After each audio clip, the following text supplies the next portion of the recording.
Good morning, and thank you for inviting me back. When I was here last February, I spoke about the spiritual practice of hope, and I told you stories from the lives of 3 different people. Some of you shared with me that hearing those true stories was your favorite part of my sermon. That's one of the reasons why I've brought more stories today. More stories of real people in today's sermon on a topic closely related to hope, learning to live in the cloud of unknowing. That phrase refers not only to the cloud of God's mystery, but the cloud of not knowing what's going to happen from day to day. Life is predictably unpredictable, and it brings both joy and sorrow, darkness and light, and impermanence is woven into our existence, so that each of our life stories will one day come to an end. Given this persistent cloud of unknowing, then the question is, how are we to live? I propose that we consider that the secret sauce to a great life is not based on happiness, but on a state of contentment. Contentment is being willing to accept both our happiness and our lack of it at any given time, to love what is right now, in this moment, to be able to accept both joy and sorrow, to remain centered and content in our appreciation and our gratitude. Ariel Ford is a gifted storyteller. She had this to say in a recent essay on happiness. Learning to be without knowing is perhaps one of the hardest things to master in this life. It means that we allow ourselves to be okay with what is happening and stop ourselves from endlessly worrying about the future. It requires a big leap of faith that something larger, grander than us is at play in our lives. It means paying attention to the whispers and callings of our own souls, being willing to sit patiently in the cloud of uncertainty, having faith that the universe always has our back. I believe that life is a giant school for learning things like how to forgive ourselves and others, how to love unconditionally. We are also hardwired to learn, and we have been given free will, which means there's always a choice to be made about what and how we learn. Confronted with a crisis, a sudden change in our usual circumstances, we can choose to turn away and refuse to acknowledge it, and that denial surely will come out later in negative emotions toward other people. Or we can choose to accept the challenge and transform it with our unending creativity and purpose into something meaningful and inspiring. In this sermon, I'm going to focus on 3 spiritual practices that play a part in each of the stories of transformation that I have brought you. Those practices are acceptance, faith, and gratitude. My first story is taken from the biography of Dwight D. Eisenhower, written by Jean Edward Smith.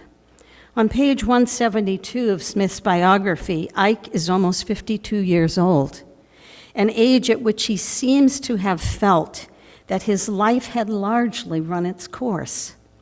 And yet, there are 600 more pages to go. The book is less than a third of the way through. Up until that point, Eisenhower had had an accomplished, well-regarded, but fairly unremarkable military career. Having missed out on seeing combat in World War I, he diligently applied himself to being an outstanding peacetime officer. His trajectory into retirement seemed predetermined. And had he stayed on it, no one today would even remember his name. And then, on page 172, Pearl Harbor is bombed. And it sets Eisenhower on an extraordinary, unexpected journey. His willingness to choose to learn and to serve with character and strength would eventually make him the supreme Allied commander, then a respected president of Columbia University, and ultimately, at age 62, a beloved president of the United States. In a dinner speech he made in 1953, Ike showed humility when he explained, "Well, thank goodness," he said, "many years ago, I had a preceptor for whom my admiration has never died. He had a favorite saying, one that I trust I try to live by. Always take your job seriously, but never yourself."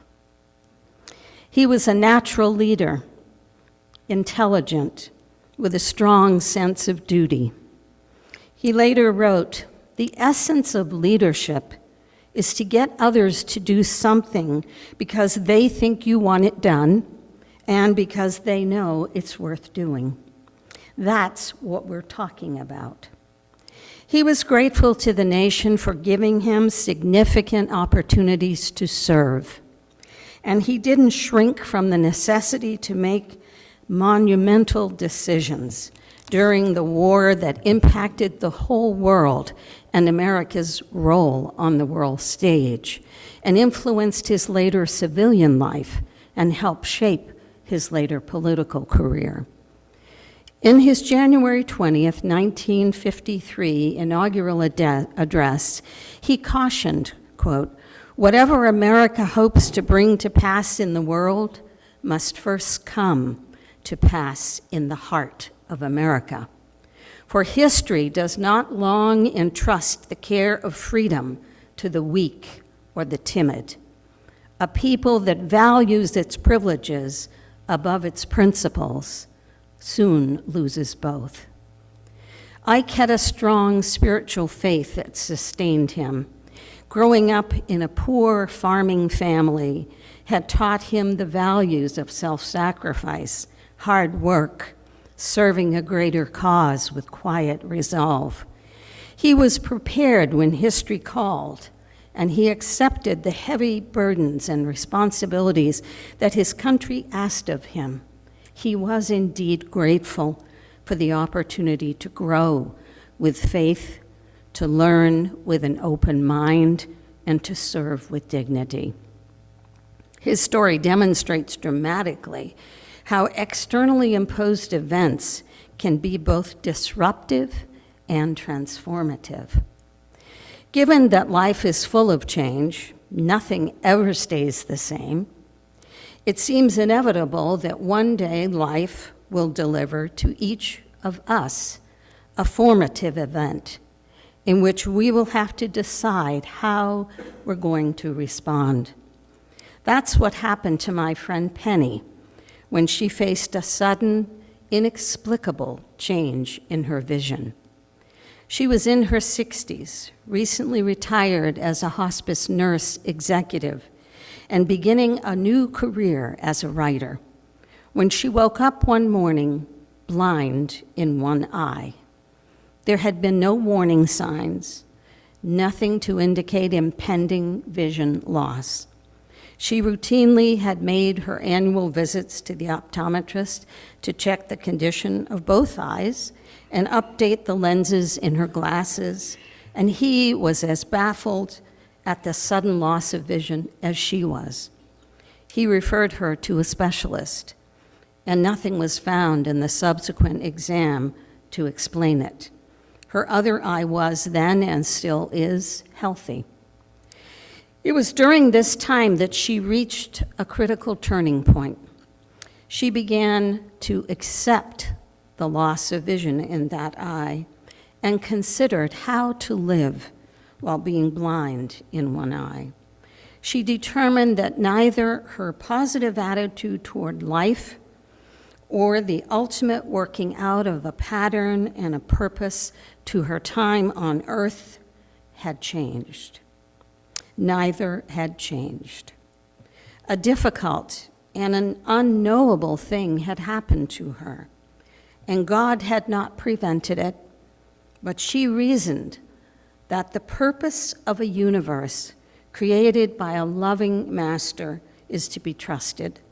She wrapped herself in that blanket of hope and faith and took stock of all of the blessings that continued. Her ability to engage in lifelong service to others, her practicality, her love of family, her dedication to hospice care, and her ongoing attitude of optimism and gratitude that had been and remain today the hallmarks of her life. As friends, we talked often during this time, and she told me, life can be hard, but I'm not the only one with health challenges. I'm blessed with friends and family who give me emotional support that strengthens me. I am determined to keep a positive outlook and not let myself sink into self-pity or anger. As a nurse, I've seen many more tragic conditions than what has happened to me. I can live with this by making some basic accommodations.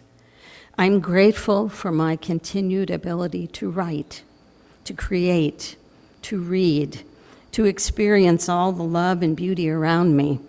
My life is good. Since that time, Penny has published 5 books. She still drives, although not at night. She remains engaged with the hospice community, both as a volunteer and a consultant. Independent and strong in her values, grateful and accepting of life's joys and sorrows. Penny is an inspiration. And now we've come to my third and final story, and it is my own personal account. In early May, my husband Al and I were told that he has lung cancer, an early stage adenocarcinoma, a slow-growing type of cancer. That morning when the doctor called to tell us the results of his tests, it was one of those moments that the world stood still, and what had been our normal life disappeared, and in its place was a cloud of unknowing. I felt numb. I remember being on a long hike once years ago where the last few miles were all uphill. Oh, goodness. Is there a spirit force in here today wanting to emphasize? I remember being on a long hike once where the last few miles were all uphill. It was only sheer willpower that kept my legs moving that day, putting one foot in front of the other. That first week in May this year was like that. But as the doctors educated us to his, quote, treatable condition and his treatment options, fear was replaced with a sense of empowerment. Our faith in his prognosis, in the miracles of modern medicine that we were exposed to, enabled us to move ahead with growing confidence and gratitude. We had a series of meetings over the month with different doctors to help us understand the choice that lay ahead of us, the choice between traditional surgery or a novel radiation therapy. The radiation oncologist recommended a protocol that had only been developed in the past 10 years. Radiation, precise, pinpointed to the millimeter to target Al's tumor and stop it in its tracks without doing any harm to any of the healthy surrounding tissue. He used the term cure, and it filled us with awe because both of us are from a generation and we grew up where a cure for cancer was strictly aspirational. People who've gone through times of great struggle Challenges that are deep seem to become themselves more substantial and deep. During my husband's journey, he showed a side of himself not previously seen by me or his friends and family. He became eloquent in the use of his written words, and he chose to write weekly updates to friends and family as we journeyed through the stages with diagnosis and then eventually choosing a treatment method. Al was stretched by accepting his cancer and transcending it, finding meaning and purpose on a path toward a life well lived. His radiation treatments began in late June, and he tolerated them well. His only symptom was feeling fatigued. He will be checked every 3 months at first, and then less frequently over time. His prognosis remains positive. In closing, I will leave you with this reflection. Most of the important questions in our lives arise when we go through life experiences of great uncertainty.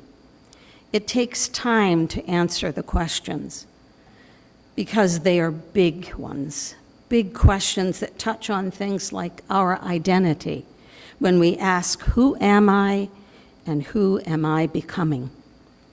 Our purpose, why am I here, and what then should I do? Our faith, what I believe in and what I don't believe in. And meaning making. Why did this happen? And what is it teaching me? What is sometimes lost to us is that those questions serve a purpose in and of themselves. They are more than simply problems to be resolved, but rather they are invitations to grow spiritually and emotionally. Eisenhower committed to spending the second half of his life answering the call to leadership with humble acceptance, with faith and love of country. Penny found her way through partial blindness with deep gratitude and a determination to keep her positive attitude alive and well. And my husband and I overcame our fears, empowered by knowledge, and gratefully trusting a medical team who served enthusiastically as light bearers on a journey through darkness. I hope that I have shown you that we are all capable of learning to live in the cloud of unknowingness, and that, in fact, we actually get better at living over time when we're willing to practice acceptance that life is full of change, faith that we are none of us truly alone, and gratitude for all of our blessings of love and beauty and meaningfulness.